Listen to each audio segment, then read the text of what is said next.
कर्पूरगौरं करुणावतारं संसारसारं। ओम शिवाय, जय माता दी। पुनः स्वागत है आप सभी का। चलिए हमारा विषय ले लेते हैं। वृष राशि अगस्त 2024 आपके लिए कैसा रहेगा। गोचरीय जो गणना है ग्रहों की, उसको समझ लेते हैं। तो ये देखिए, कुंडली देखिए और साथ में जब मैं प्रार्थना कर रहा हूँ उसको भी बहुत अच्छे समझिएगा, क्योंकि ग्रह बहुत ज़्यादा मूव करेंगे इस महीने में। 25 अगस्त तक जो है मंगल जो है वह वृष राशि में है। इसके पश्चात मंगल जो है मिथुन राशि में आ जाएंगे। ये साइन आप देख लीजिए, ये आगे चले जाएंगे। साथ में गुरु जो बैठे हुए थे, गुरु का साथ छोड़ते हुए ये आगे मूव कर जाएंगे। उसके पश्चात 16 अगस्त तक सूर्य जो है वह कर्क राशि में बैठे रहेंगे। 17 अगस्त से सूर्य जो है अपनी राशि में आ जाएंगे, स्वराशि हो जाएंगे, सिंह राशि में आ जाएंगे। ये आपके लिए बहुत ज़्यादा लाभकारी बना रहेगा। इसके पश्चात 5 अगस्त से बुध जो है सिंह राशि में ही वक्री होना शुरू हो जाएंगे और 12 अगस्त को बुध वक्री के साथ साथ, वक्री प्रभाव के साथ साथ पीछे चले जाएंगे, यानी कि घर पीछे आ जाएंगे, एक राशि पीछे चले जाएंगे, कर्क राशि में आ जाएंगे। और 29 अगस्त से बुध जो है ये वक्री प्रभाव से बाहर आकर पुनः मार्गी हो जाएंगे। इसके पश्चात शुक्र जो है 25 अगस्त के बाद शुक्र का कन्या राशि में प्रवेश हो जाएगा। वहाँ पर पहले से केतु बैठे हुए हैं और राहु की सीधी दृष्टि में भी शुक्र देव आ जाएंगे। उसके पश्चात जो शनि जो वक्री बने हुए हैं, ये 29 जून से 15 नवंबर तक लगभग 139 दिन तक वक्री बने रहेंगे। अब मुख्य प्रभाव क्या रहेगा? मुख्य प्रभाव यह रहेगा कि शुक्र जो आगे मूव करेंगे, तो आगे मूव करने से पहले यह जो महीना है इसमें आपको बहुत कुछ देकर जाएंगे। आगे बढ़ने से पहले छोटी सी प्रार्थना करना चाहता हूँ, क्योंकि बहुत ज़्यादा लोगों को थोड़ी सी कठिनाई होती है इस चीज़ को समझने में। छोटी सी प्रार्थना, इसको समझ लेंगे तो बहुत कुछ आपको क्लियर हो जाएगा।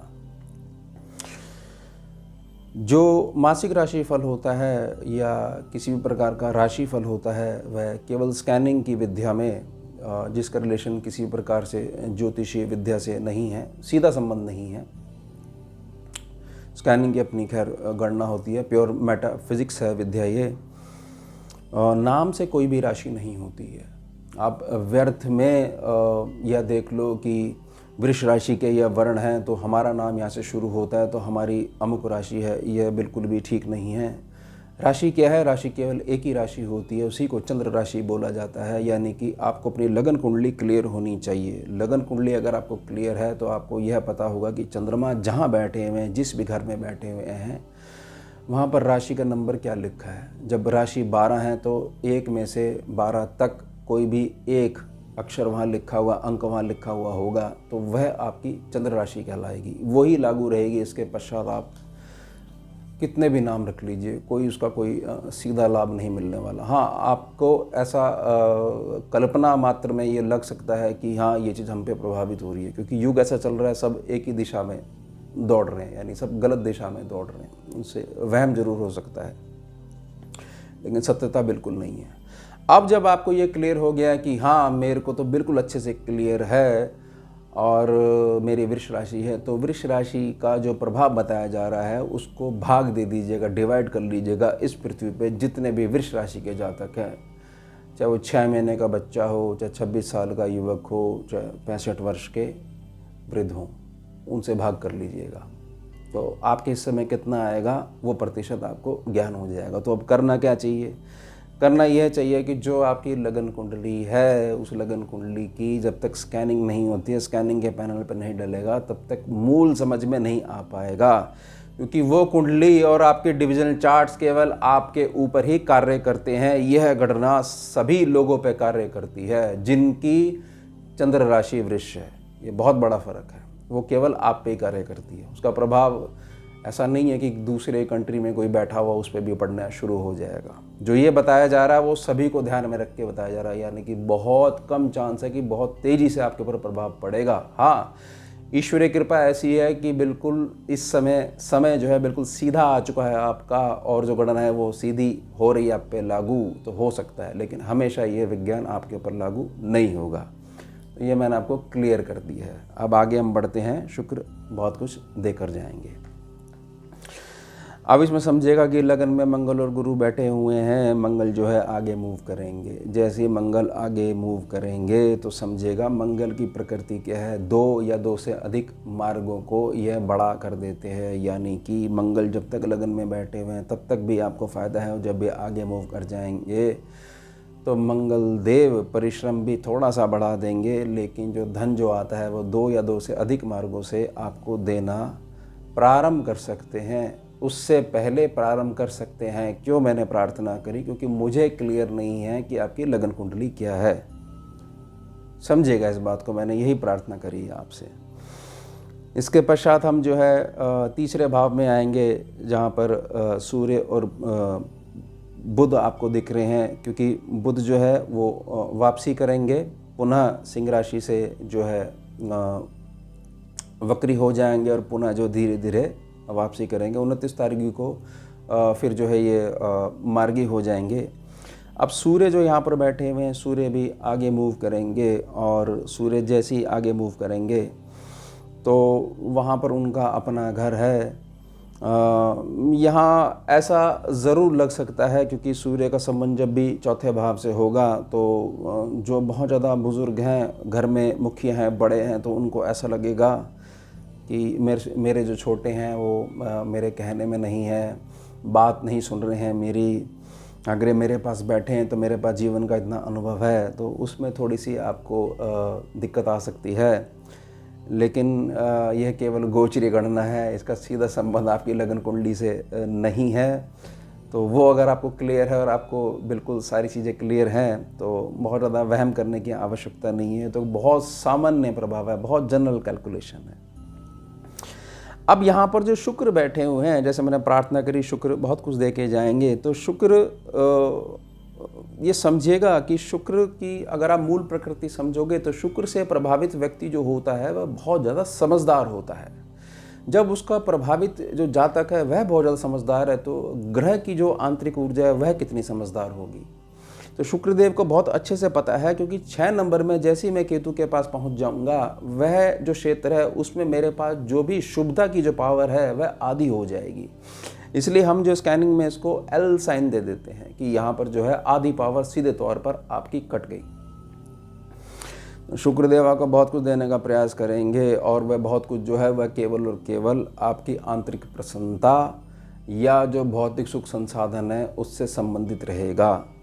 और वह जो भौतिक सुख संसाधन है, तो सामने जब जो दशम भाव में शनि बैठे हुए हैं, जब तक इनकी आपस में दृष्टि बनी रहेगी, तो एक प्रकार से छोटा सा मान के चलिएगा कि गोचरीय प्रभाव के कारण एक छोटा सा लक्ष्मी जी की कृपा जो है आपके साथ चल रही है, और वह आगे भी चलती रहे, इसकी भी व्यवस्था शुक्रदेव आगे मूव करने से पहले देकर जाएंगे। सावधानी रखिएगा, शुक्र और केतु जब भी मिल जाते हैं, शुक्र और राहु जब भी मिल जाते हैं, और शुक्र के साथ जब भी एल साइन दे दिया जाता है, तो स्त्री पुरुष आकर्षण में बहुत सारे लोग भटक कर बिल्कुल ज़ीरो हो जाते हैं। इस चीज़ से बड़ी प्रार्थना रहेगी, अपने आप को बचा के रखिएगा। जिनके पास जीवन लक्ष्य है वह भटकिएगा मत, और जिनके पास जीवन लक्ष्य नहीं है वह लक्ष्य बना लीजिएगा, जीवन को सार्थक बनाइएगा। नहीं तो हवा जो चलेगी वह छोटी सी जो हवा जो है आपके विपरीत कर्मों के कारण तूफान का रूप ले लेगी, और व्यर्थ में परेशान होना शुरू हो जाओगे, क्योंकि सम्मुख राहु भी आ जाएंगे। ध्यान रखिएगा इस बात का। छोटी सी प्रार्थना थी, कम शब्दों में। सीधे चलते आ रहे हो तो कोई दिक्कत नहीं है, चाहे शुक्र आगे मूव करें पीछे मूव करें, इन सबको ना तो बहुत अधिक विचारने की ज़रूरत है। जिसको क्लियर है कि हाँ ये काम करना है, सुख और दुख धूप और छाँव की भांति चलते रहते हैं। बहुत ज़्यादा मुझे अगर ज़रूरत पड़ेगी गाइडेंस की तो मैं ये देखूंगा कि मेरे लिए आगे जो है क्या व्यवस्थाएं खड़ी हुई हैं। हर महीने की तरह मैं कभी उछल जाऊं, कभी सैड हो जाऊं, कभी एकांत में रहना शुरू कर दूं, तो यह बात बिल्कुल ठीक नहीं है। प्रार्थना रहेगी। अब शनि पे आप देखिएगा, शनि क्योंकि वक्री हैं, 15 नवंबर तक जो है स्थिर बने रहेंगे, बिल्कुल अटल रहेंगे। इस चीज़ को समझिएगा कि शनिदेव की मूल प्रकृति क्या है कि जिस भाव पे बैठेंगे, स्कैनिंग में हमारा अनुभव रहा है, उसको बहुत ज़्यादा बड़ा करना शुरू कर देते हैं। और जब बड़ा करना शुरू कर देते हैं तो ये समझिएगा 15 नवंबर तक का जो समय है वह जो आप जहाँ भी जिस क्षेत्र में भी प्रैक्टिस करना चाह रहे हो, जिसको आप कह रहे हो कि संघर्ष बहुत है, वो संघर्ष आपको बहुत मीठे फल भविष्य में देगा ही देगा, अगर आप उसको यह देखोगे कि हाँ मैं तो बीजारोपण कर रहा हूँ। बीज तो जो है डालने ही पड़ेंगे और बीज डालने के लिए मेहनत भी करनी पड़ेगी और उसके पश्चात जो फल मिलता है समय अनुसार प्रकृति फल जरूर देगी। अगर इस तरीके का एटीट्यूड लेके चल रहे हो तो सदा प्रसन्न बने रहोगे आप। ये सभी के लिए मैंने प्रार्थना करी है। और राहु पे आ जाते हैं। राहु 12 नंबर में बैठे हुए, लाभ स्थान पे बैठे हुए हैं। बहुत तेज़ी से ये समझिएगा कि लाभ हानि लाभ हानि लाभ हानि के प्रति भ्रम पैदा हो सकता है। और भ्रम में अगर जो आपका रिएक्शन जिसके साथ हो गया, यानी लाभ हुआ तो भ्रम हो गया, मान लीजिए कि हाँ अब बहुत अच्छा होने वाला है, और जो मूल लक्ष्य से पीछे हट गए तो आपने वो वाली पार्टी जिता दी। इसके विपरीत हुआ तो विपरीत पार्टी आपने जिता दी। आपको न्यूट्रल बने रहना है। लाभ बहुत तेज़ी से और हानि बहुत जो तेज़ी से हो रही है, ये केवल मात्र जो है एक प्रकार का भ्रम बना हुआ है। धीरे धीरे ही कार्य होते हैं। थोड़ा सा प्रतीक्षा के साथ ही अगर फलों को ग्रहण करा जाता है, थोड़ी पेशेंस के साथ जो है जो रिजल्ट्स जो आते हैं वह स्थिर बने रहते हैं। तो राहु का जो भ्रम है, यह लाभ हानि और बड़ी तेज़ी से इसको लेकर बचिएगा और व्यर्थ में ऐसी व्यवस्था मत कर लीजिएगा कि हाँ यहाँ से इतना पैसा आ जाएगा, ये अभी आ रहा है, ये हमेशा चलता रहेगा, और बगैर किसी आधार के बहुत बड़ा कर्जा उठा लो। इससे थोड़ा सा बचिएगा, बहुत ज़्यादा प्रार्थना रहेगी। तो शुक्र बहुत कुछ देकर जाएंगे, तो इसको लेना सीखेगा, क्योंकि शुक्र जो है बहुत ज़्यादा प्रभावित व्यक्ति को बहुत ज़्यादा समझदार बना देते हैं, और स्त्री पुरुष आकर्षण है उससे बचने का प्रयास करिएगा।